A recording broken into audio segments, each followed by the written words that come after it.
Ladies and gentlemen, it is an honor to speak with you today in the heart of a city whose artistic, intellectual, and economic achievements epitomize the greatness of European civilization. In other words, from the heart of a city built upon shared civilizational values, whose dynamic nature has enabled its inhabitants to build upon ancient tradition while continuously adapting to change. Next year, the G20 and its Interfaith Forum will be held on the far side of the earth in the world's largest Muslim majority nation and democracy, Indonesia. The following year, in 2023, the world's largest democracy, India, will host the G20. Indonesia lies astride the maritime crossroads that historically linked the Indian Ocean and the Sinosphere, becoming the crucible of unique civilization of its own. Our ancient links to Europe may also be seen in the discovery of gold coin from Rome, which traveled along these sea roads to purchase spices from our ancestors nearly 2,000 years ago. During the long course of history, innumerable kingdoms, empires, cultures, and civilizations have risen to wealth and prominence only to decline and eventually vanish. Their collapse was often heralded by a period of acute crisis and widespread human suffering prior to a new order emerging from the ruins of the old. For example, the immense horrors of the First and Second World War ultimately led to the establishment of the United Nations and a rule-based post-war order, whose benefits we continue to enjoy today. Yet I am confident that few of us would wish to experience the cataclysmic events that preceded the emergence of this order. Viewed from an historical perspective, our current rules-based order is an anomaly. It remains fragile and is threatened by numerous forces, including authoritarian states and transnational ideologies that reject its basic tenets in whole or in part.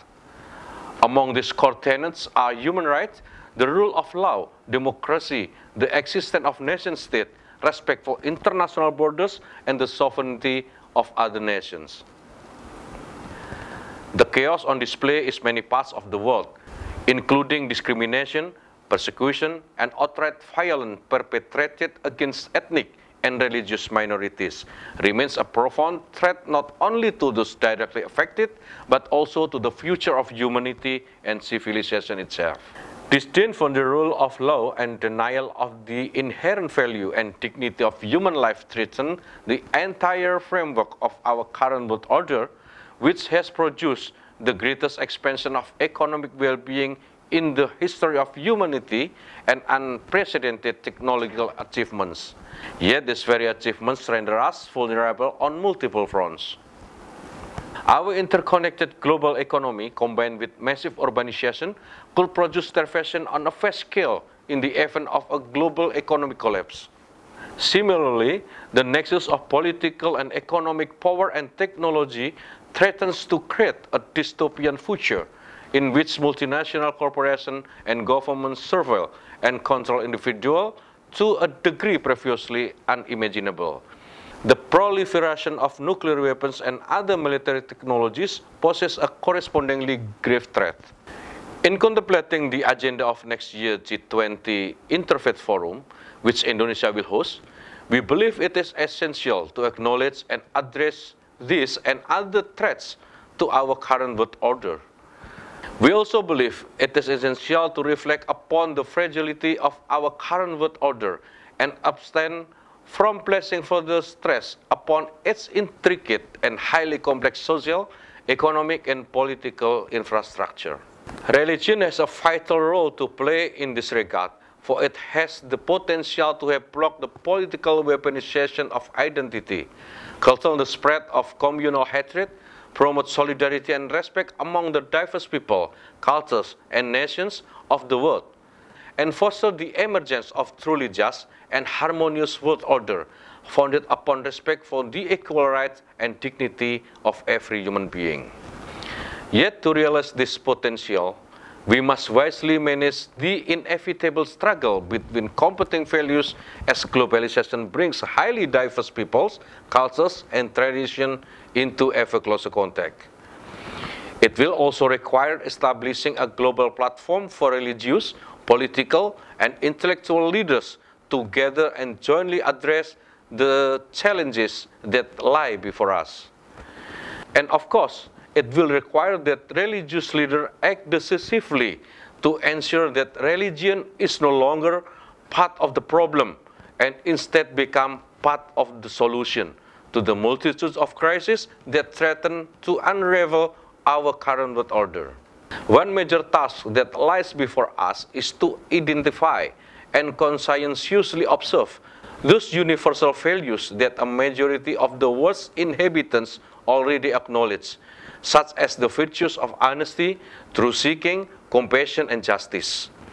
Another parallel task is to develop a global consensus regarding shared values that the world's diverse cultures will need to embrace if we are to coexist peacefully.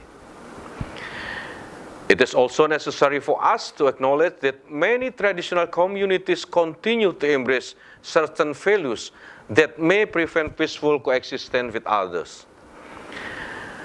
This consideration explains why, in February of 2019, at gathering of other 20,000 Muslim religious scholars, Indonesia's Nahdlatul Ulama adopted an official ruling that the legal category of infidel is neither relevant to nor applicable within the context of a modern nation-state.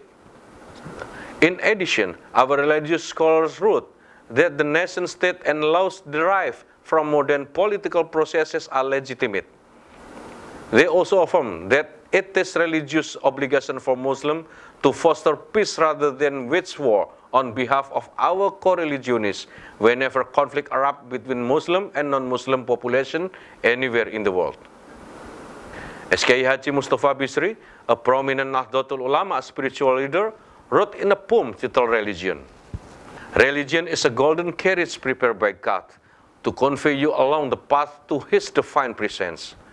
Don't become mesmerized by its beauty, much less enchanted to the point that you come to blows with your own brothers and sisters over who occupies the front seat.